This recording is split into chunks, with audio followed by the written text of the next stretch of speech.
3 œufs, de sucre, sucre vanillé, d'arôme d'amande amère, d'arôme de vanille et de la farine. Allez, on va commencer par la pâte, c'est parti.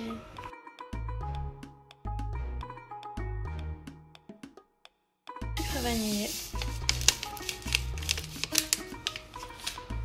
mon arôme vanille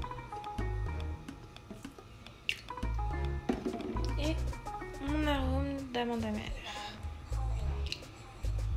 Hop. Et du coup, on va battre cette préparation jusqu'à 6.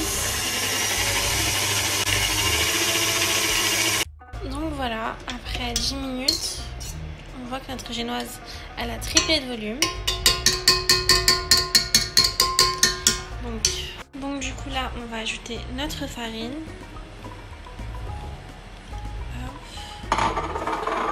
Et on va prendre notre maryse et mélanger. Moi avec la main gauche c'est un peu compliqué. Donc on racle les bords et on le soulève. Hop. Parce que si on mélange comme ça, on va mettre de l'air, enfin on va, comment dirais-je, vous allez tasser la génoise et elle sera pas aussi aérienne qu'on le veut en fait. Il faut qu'elle garde sa légèreté. Donc là, notre génoise, elle est prête. J'ai préparé un moule. Je l'ai huilé puis j'ai mis le papier dessus.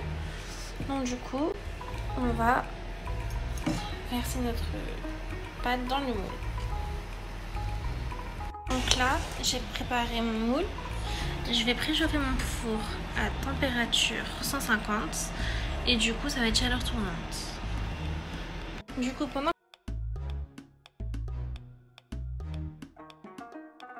et du sucre. Mais il les a fait déjà, non?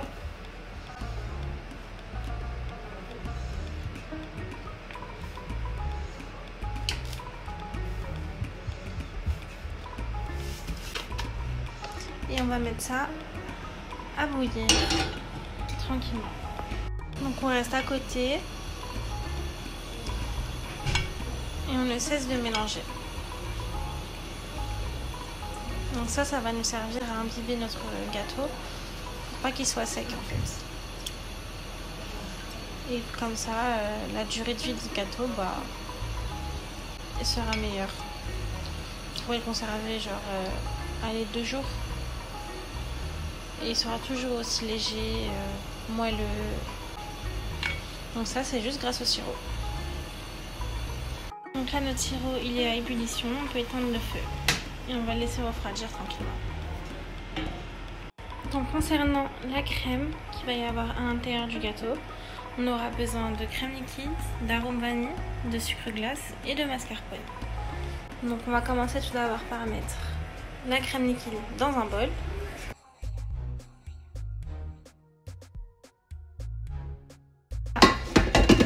À vive allure jusqu'à que ça monte.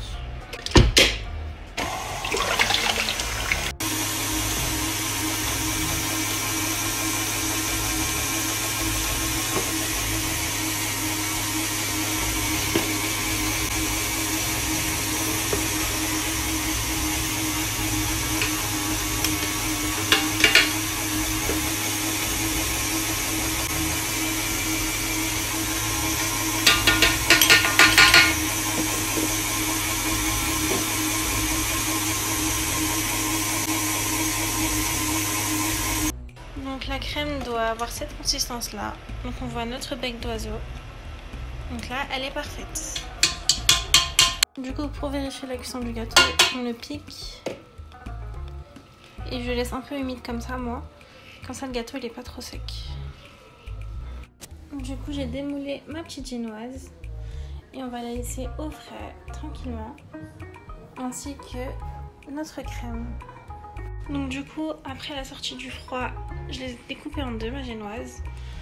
Donc j'ai mis mon sirop à côté. Donc on va tout d'abord imbiber notre génoise avec l'aide de notre pinceau.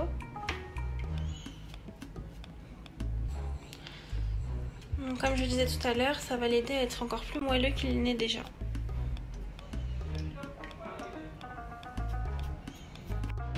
Ensuite, je découpe des fraises et je vais le découper, enfin je vais les déposer contre la paroi. Ok, comme un fraisier un peu. Donc là, les fraises elles sont découpées. Je vais mettre de la crème entre les fraises.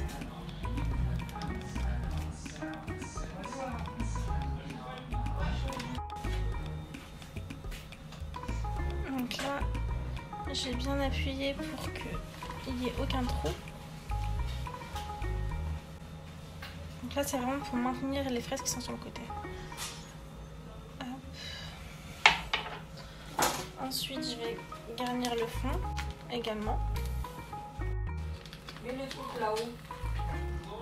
Donc là, j'ai recouvert un peu. Je vais mettre des fraises. On va les enfoncer. Comme ça.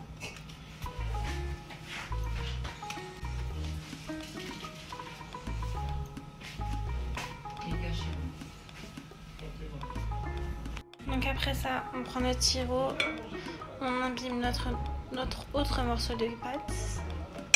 Et après que ce soit fait, on le dépose là-dessus. Donc là, on va mettre notre gâteau pendant 1 heure au congélateur. Du coup là, pour sauver les plis, on prend une cuillère et on les lisse. Vous avez vu, ça fait plus propre.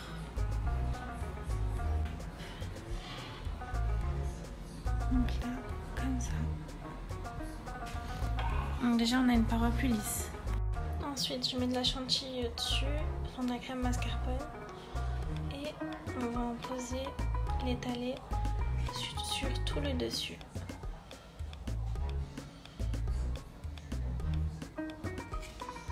Pour vraiment le lisser. Donc ensuite à l'aide de ma douille, j'ai fait des petits décors dessus. Donc on prend, on appuie et on fait un tournis. Vu qu'une main c'est galère, je l'ai fait hors caméra. Mais c'est simple, vous appuyez, vous faites un tournis comme ceci. Ok. Ensuite je vais prendre de mon coulis et on va le mettre au centre du gâteau. Donc là on a mis du coulis au milieu. On va prendre notre crème et on va faire des petits appuis comme ceci sur le bas. Et du coup on fait ça sur tout le gâteau. Ok. Donc là du coup j'ai fait des petites étoiles partout.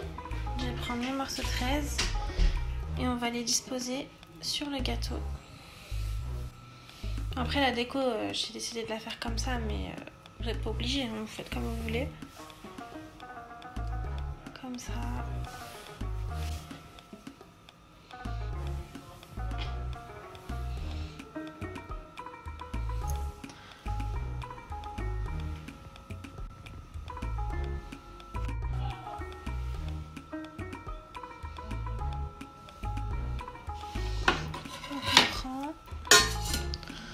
On coupe en deux.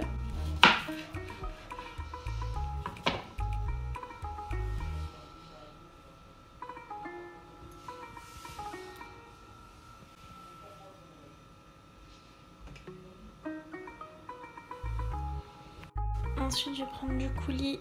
Je vais en mettre quelques gouttelettes sur le côté.